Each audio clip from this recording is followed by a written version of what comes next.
Yeah. And I'm always the person that stays away from all of the, the spiritual stuff, because I believe the spiritual stuff is very intimate, personal, and private. I'm no one to teach anybody how to be spiritual. But I can tell you how to fix your relationship, or I can tell you how to, really start trusting yourself and making those little scary steps every day in a direction that can bring, long-term changes. This is the Mindfulness Experience podcast. My name is Keith Fiveson. On this podcast, I had the pleasure of speaking with Susan Gunar. She's a mystic, a somatic trauma therapist, and she helps individuals reboot, reset, and reframe their traumas by using microdosing plant medicines or psychedelics. Susan is a self-described free explorer, a spirit having a human experience who is passionate about self-agency. She focuses on meditation as well as learning and teaching about integration practices that can further facilitate a psychedelic renaissance, allowing the emergence of holistic lifestyles. Susan and I had a great conversation about the current psychedelic renaissance and her unique approach to helping individuals and groups using plant medicines. Susan is a highly knowledgeable and trustworthy person who's helped hundreds of people find their way through trauma and depression to gain insights through the work that she does. Enjoy the show.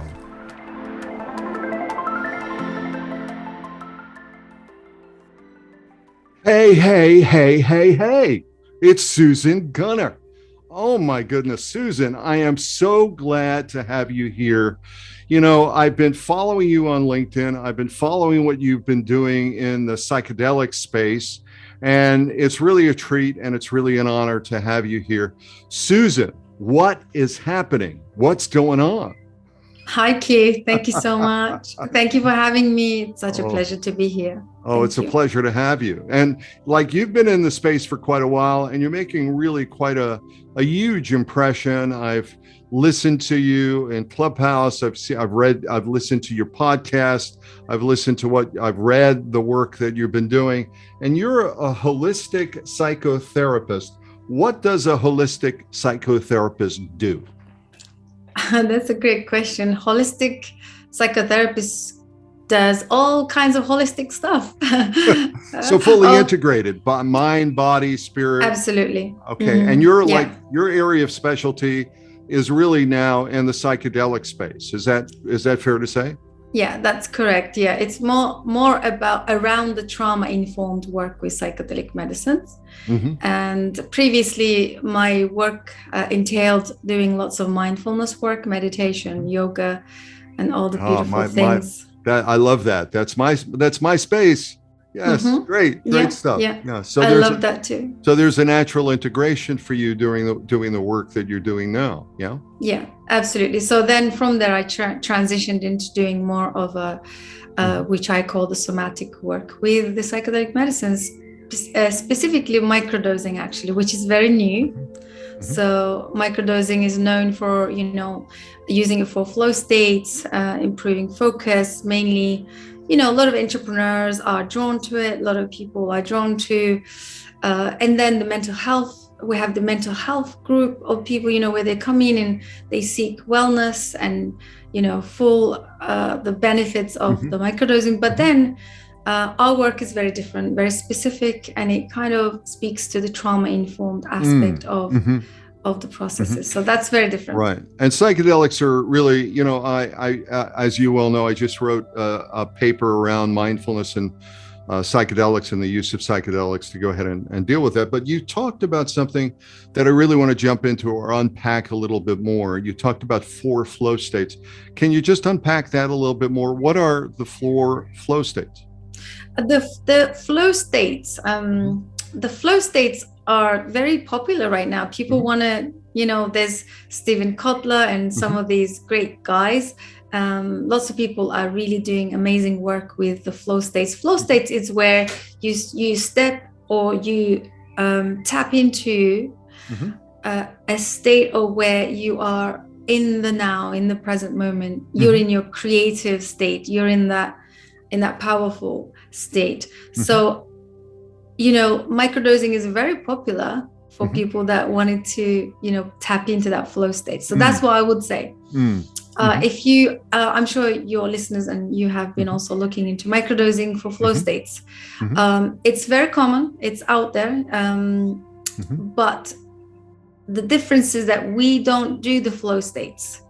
But it's tapping into the flow states, and it's like in that, in the mindfulness world, we'll talk about flow in terms of really quieting the default mode network side of the brain so that you can be really in the moment, totally in the moment. Now, I honestly don't know what the 4 flow states are, but I do know what flow is. And I'm just wondering, it's sort of like, moving from theta to delta to, is it kind of from your experience, do you have a sense as to what those are? I think I must have said it. There is no 4 states. Sorry, it's probably the way I spoke. I'm sorry. Okay. I was saying the microdosing 4 flow states. Got it. Okay, Sorry. Great. My apologies. That's okay. My apologies. I misheard because I'm interested in knowing everything. And when I heard you say 4 flow states, I heard for the floor. Blah blah blah. I understand.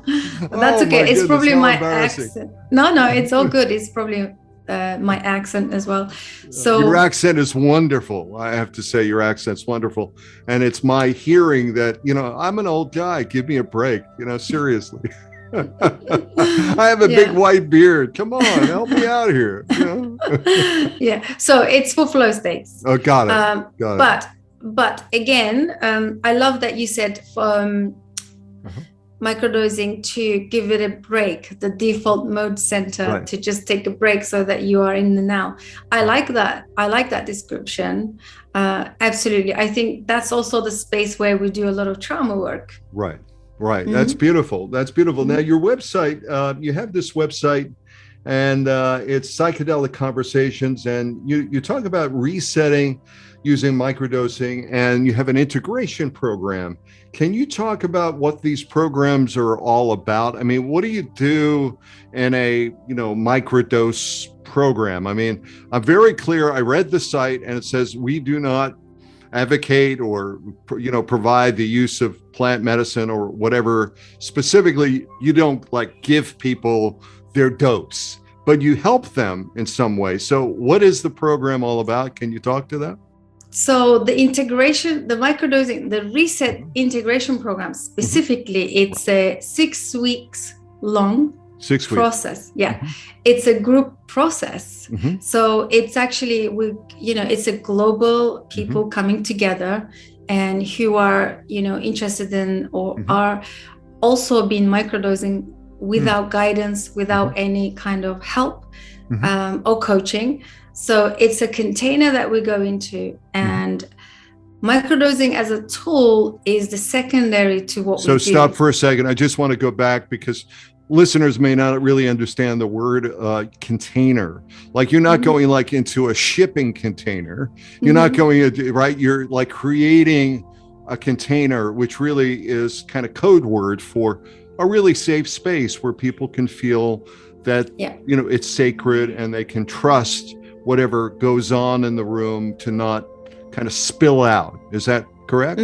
Correct. So we create a safe space for everybody to join, a group space, let's say. And as I said, microdosing is just a tool. It's very secondary to what really happens in that group. As I said, my background is in mental health and holistic psychotherapy. So meaning I understand that people need safe spaces and they need a ecosystem to come into to support their transformational work. So is this like a BYOP, bring your own psychedelic, and you're creating the space, but you got to bring your own stuff because obviously that's all, but we will go ahead and support you during the process to integrate or whatever comes up to talk to thread, if you will, the needle, the eye of the needle, so that you have more insight for your life and can integrate that. Is that fair, what I just said? Yeah, correct. Yeah. And also we take them through step by step. Every week there is a theme. So we help them understand that microdosing alone is not going to get anyone anywhere or bring any healing. So we cover every week a theme that could start with, for example, the first week is always about completely having that conscious decision to go through a digital detox, cutting down on the distraction. Yeah, I'm not sure I can do this, Susan. I was down with you up until the point you said digital detox. I'm not sure I can handle that. I'm not only sure. for a week. Only for a week.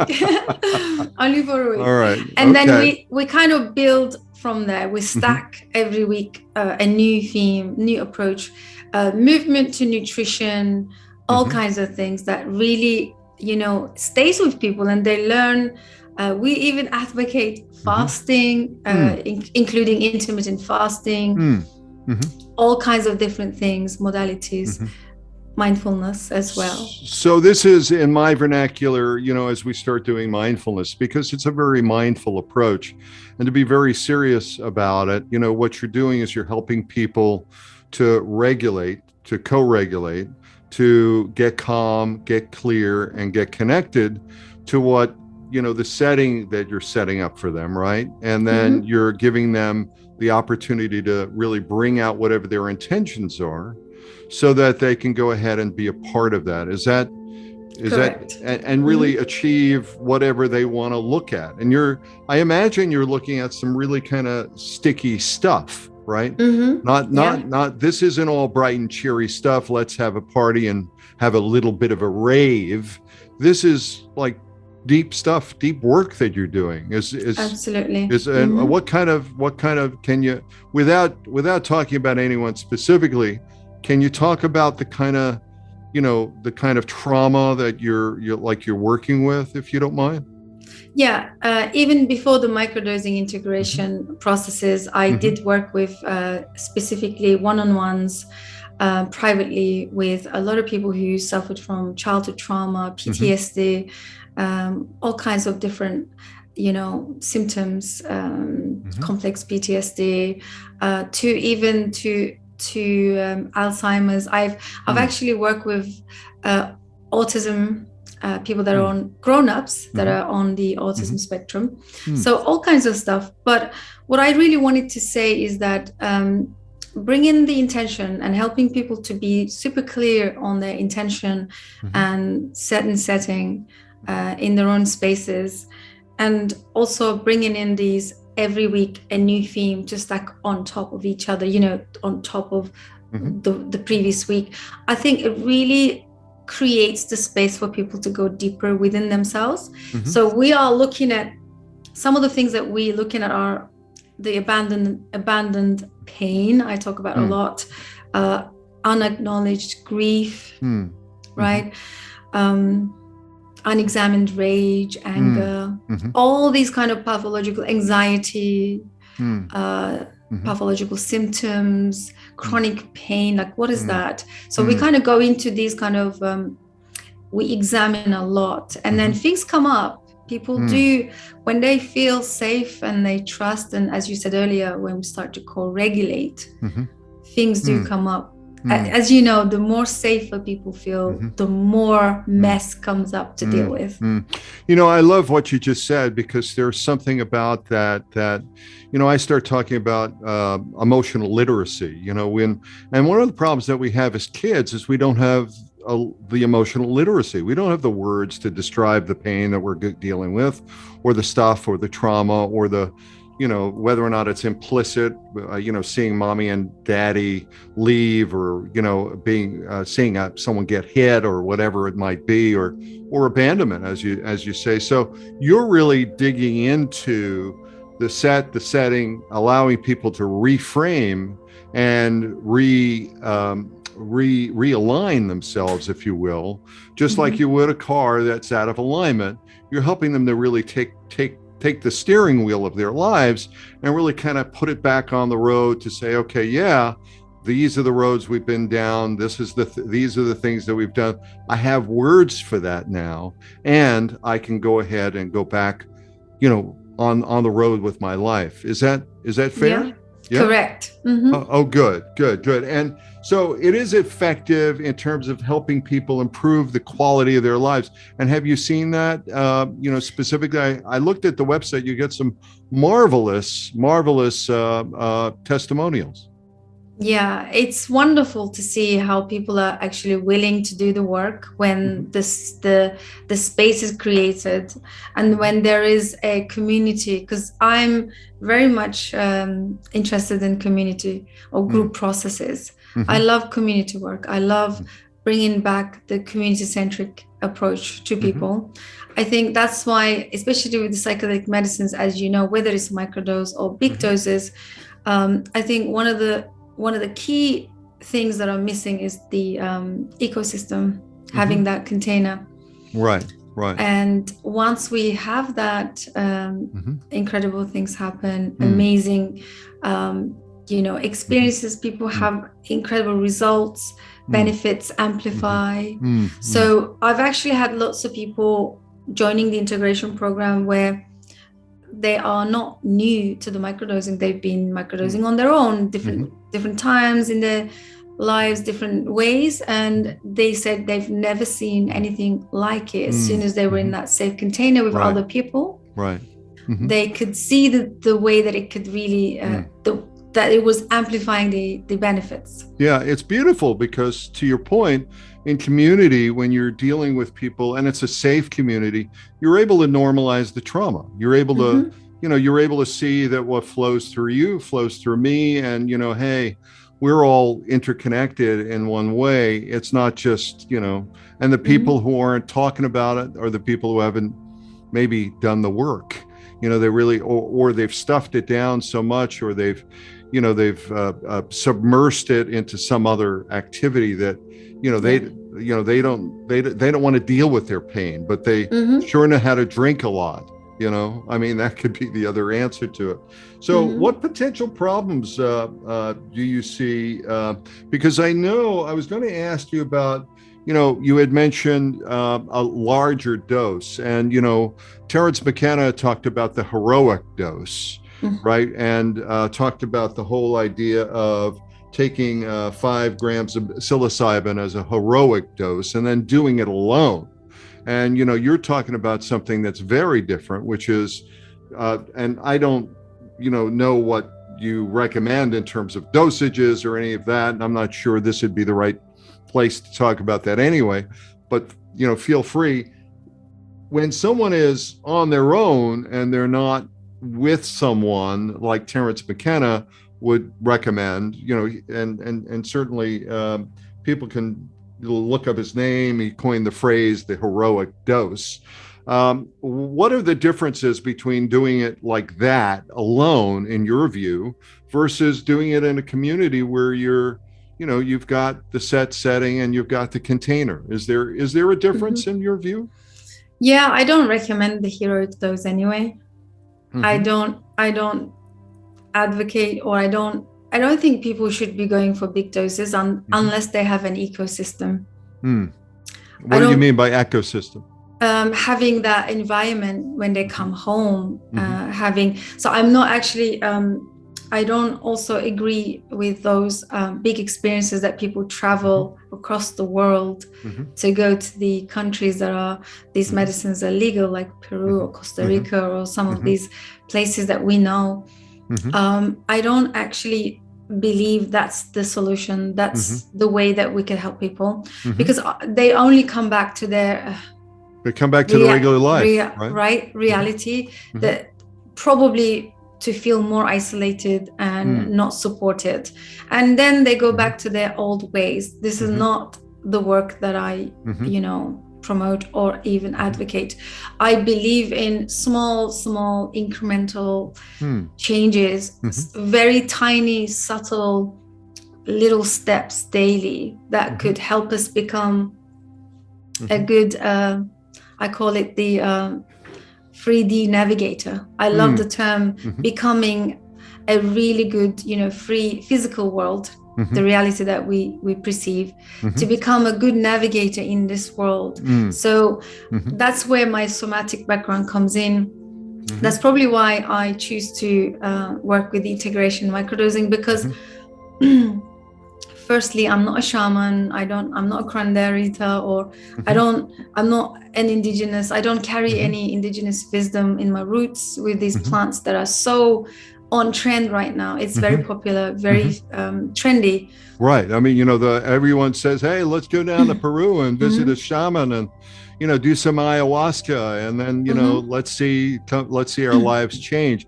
You're talking about something very different, which is, hey, you can do that, but you could also blow your mind up and not really integrate, not really come back to the real world and say, hey, well, what am I doing here? And you're really talking about like being in the real world and saying, how do I integrate myself into the world, given the issues or given my past or my experiences, which have, created some grooves in me that I can't skip over, Yeah. My favorite work in this space that I do is advocating to become a better navigator in the world, meaning having better relationships, having a good working environment, having good connections, having good skills in life, and also developing the capacity to like ourselves, to be with ourselves, and also growing in self-agency, becoming more autonomous, and really becoming that independent individual that really trusting your intuition and living your life through your own inner map, your inner navigation system. Beautiful. So this would be my ideal way of working with people. And if they say, well, what about sometimes they say to me, how is this little microdosing integration or a microdosing substance is going to help me? I have done 100 sessions of ayahuasca.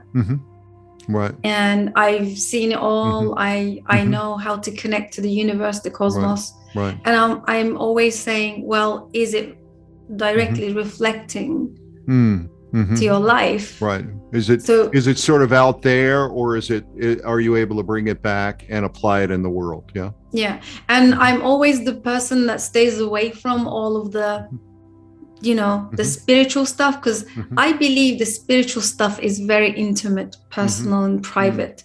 I'm no one to teach anybody how to be spiritual, but I can tell you how to fix your relationship, or I can tell you how to really start trusting yourself and making those little scary steps every day, in a direction that can bring long-term changes. Right, which is great. But you're also creating, when we start talking about spiritual stuff, I talk about the root word for breath in Latin is spir, S-P-I-R. That's the root word for breath in Latin, as in spirit, as in aspire, as in inspire, as in perspire. It's all about how do we breathe life into the world, right? And how do we be present to our life? So you're creating the sacred container. You may not be doing all the, bells and sounds and, chants and all that other stuff. That really is that's the theater that goes around the spiritual work. But within that, you're creating the space, the breathing opportunity for people to actually aspire, to breathe life into their life, to inspire. You're doing that. And that's amazing work. I'm wondering, from your view, do you think that you can obtain psychedelic states of consciousness with just your breath? Because I'm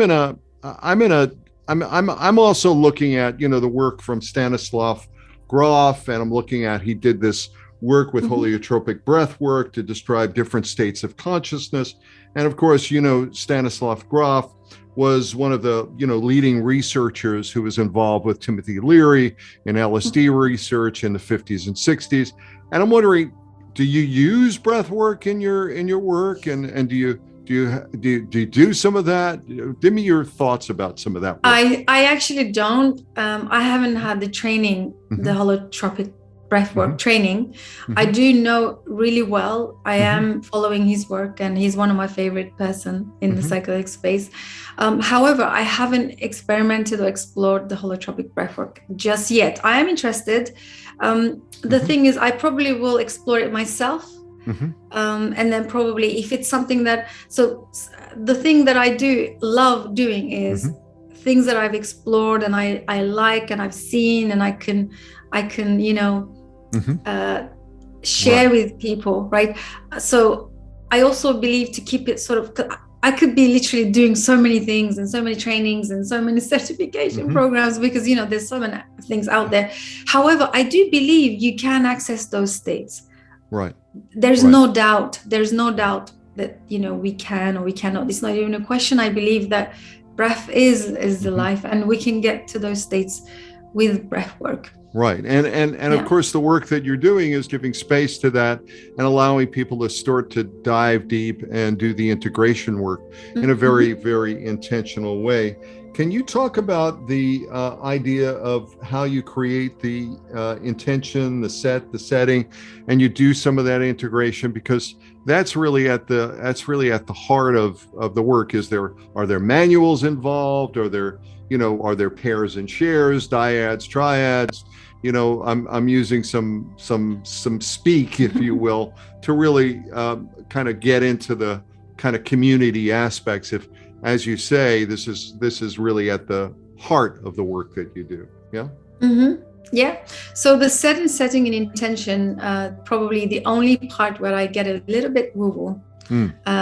That's because I do believe the medicine it's sentient and it is part of a bigger spirit and consciousness.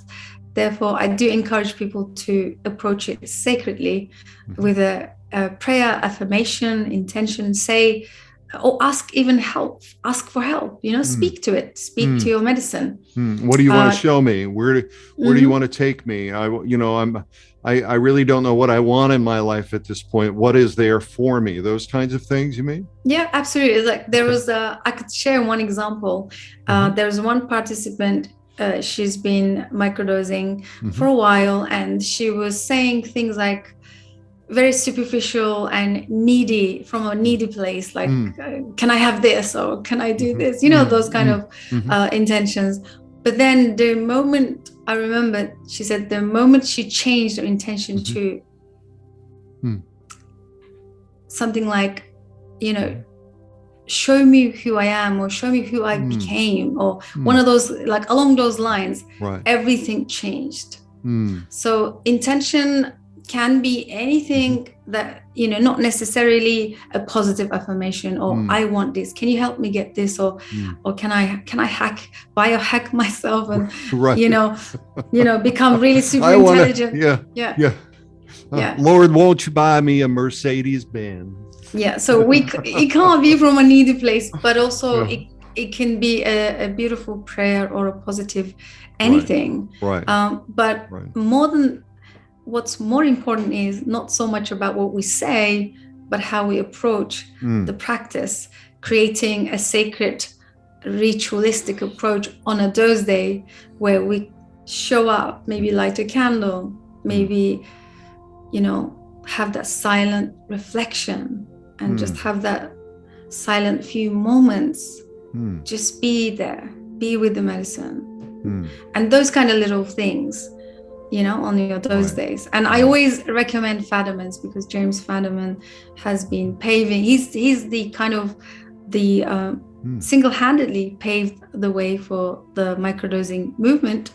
So I love his approach. Every, the Fadiman's protocol every third day, that's kind of the recommended, protocol I use, and which gives a beautiful space in between. And then you only need to take twice a week, and that's a great spaced out ritual dose day that you can create for yourself.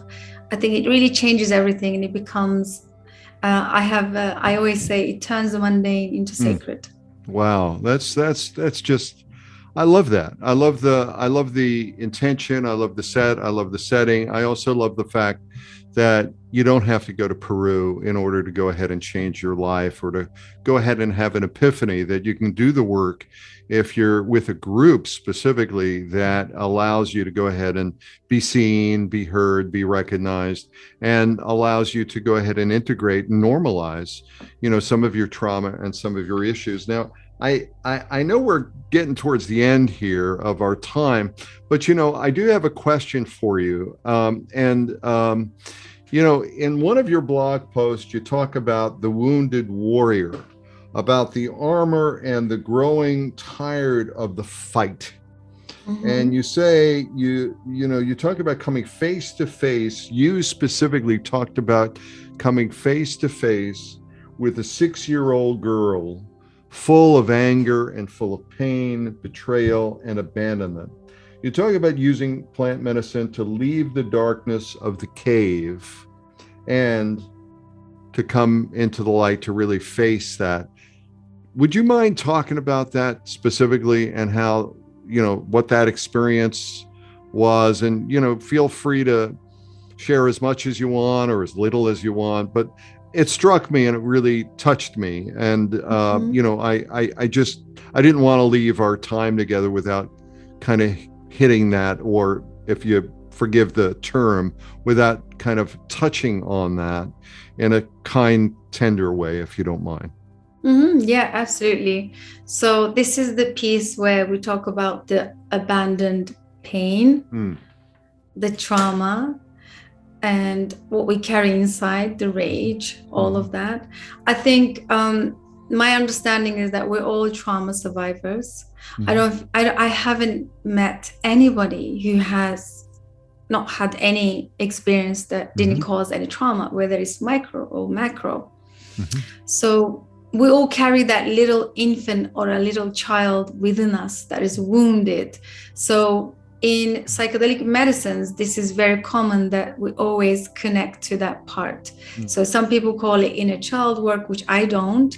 I always call it it's internal work, where we bring out all of these suppressed emotions, because in the somatic therapy, we see this as a work of the body, the unconscious, where everything is suppressed, held on a cellular level in our nervous system.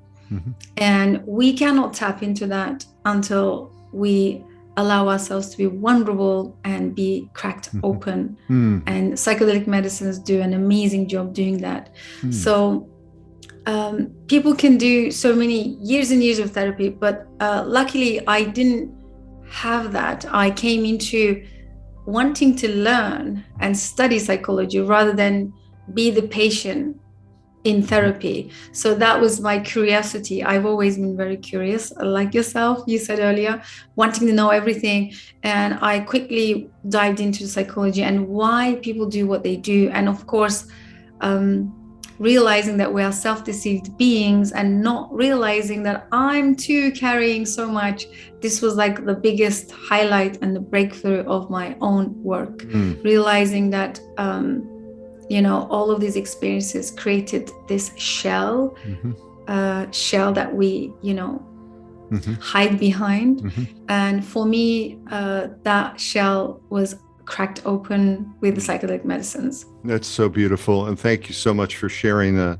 That's and it's really so true. We're sort of like the rings of a tree, that we may grow tall and strong, but in the heart of that is still the base or the root of who we are at our very core. And it sounds like you really did some wonderful work in order to get to that. And thank you so much for doing the work that you're doing now and really helping other people to do their work. You really are a wonderful human being in that regard. And you are so wise yet to look at you, people may not see you, but they can certainly find you on LinkedIn. How do they find you on LinkedIn, or what's your website and all of that? Because you are wise beyond your years, and the information you have to share is really so good. I want to make sure that people can look you up, Susan. So thank you. It's how do people get a hold of you? Yeah. So I'm all over the place. I have under Susan Gunar, my name, Facebook, LinkedIn, everywhere, Twitter, Instagram, everything. Like I'm all over the place and because you I got do. the daily vibe. I mean, come on, Yeah. people got to get the vibe, right? Yeah, I love And, that. See, that started 5 years ago, right. actually. Again, people ask me why today's vibe and why do you do. I'm not sure if you realize they are coupled with quite sort of dark art. Oh yes, and that's the thing that really I think gets people, because that I don't know how we connected. We originally connected on LinkedIn, and then we traded some posts, and I posted on some stuff that you're doing, and I went to your website. So fascinating. I just want to make sure people understand it's Susan Gunar, not with two N's, but it's Guner. Correct? Correct. Okay, Correct. Good. So just to touch on the today's vibe, it became my own, how people do art therapy while they do their own work. 5 years ago, I started today's vibe. It was helping me. So it was almost like publicly journaling my process. And then it started becoming really popular. And then there were days where I wouldn't post, and then people were like, where is my today's vibe today? Where is my today's vibe? So it became this popular thing. Great. And then I carried on, and it kind of evolved in its own way. And I love that. I think this really helps me stay connected with people. I love that. So it's just a quote from a very wise person coupled with a dark art. I love dark art because I think, especially in the healing spaces, one quick thing I can share here is that the reset microdosing program is not for the lighthearted. And I say that openly because right now I'm observing a lot of love and light approaches, bypassing and people pretending to be doing the work, but not really. So in the group setting, like you said, I can be soft and calm, but when it comes to serious work, I can also be very confrontational. So I do value that we don't become rescuers and we don't feed each other the Yes, right. Susan, my kind of person, intense. You like the intensity. Yes, that's right. Like so that. Because that's the only way that we're going to grow, and absolutely right. There's no point rescuing each other and in a safe containers are there for a reason. It's not to feed more trauma, more of that that dysfunction, but actually help people to see what they are not seeing. Right. No diamonds without pressure, right? You can't. Absolutely. You want a diamond, you need a lot of pressure and a lot of coal, and that's a lot of dark stuff. So okay, great. So this has been really wonderful, Susan. I really, again, just want to thank you for coming on to the show and sharing your wisdom, your light, and your darkness. I look forward to talking to you a little bit more as we go forward. And, thank you. Yeah. All right. Thank you so much. Right, this was welcome. A pleasure. Thank you. Right. Thank you, everyone.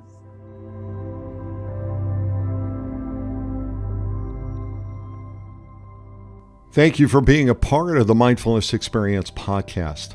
I hope you've enjoyed this interesting conversation and the insights from Susan Gunar. I also hope that you took away some insights for yourself into the world of psychedelics and how people with PTSD or traumas can reboot, reset, and reframe. Furthermore, how the mindfulness experience can help you in your daily activities. We have other exciting guests coming up in the future, so follow the podcast to connect, leave us a review, and suggest topics. Personally, I'd love to hear from you. Connect with me on social media. Visit my website at workmindfulness.com for more mindfulness experience moments. Thank you again. See you on the next show. Take care.